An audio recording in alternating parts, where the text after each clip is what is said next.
Мен кечирим сурам, сурооңузду кайталап коесузбу?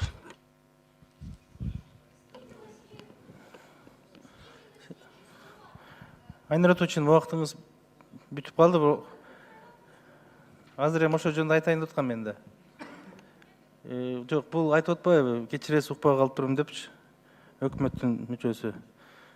Эми кандай деп ойлойсуз, күнөө кимде? Безналичный расчеттордун көлөмү өсүп Жок, мен сизге атат. суроо берип атам да, тактоо бөлөтүндө. Укпай калып турдум деп атасыз, мен жана да эскертип кеткем. Күнөө кимде деп ойлойсуз? Менде? Сизде болсо анда бул жерге сиз 2018 жылкы бюджеттин отчетуна келип отурасыз. Мен кечирим сурам. Жумушуңузда отурган жоксуз.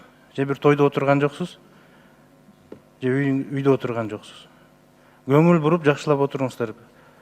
Бул жерде премьер-министр өзү жооп берип атат. А сиздер эмнени карап отурасыздар анда? Мухаммед Кылычбекович, шалакалык мына ушудан башталат.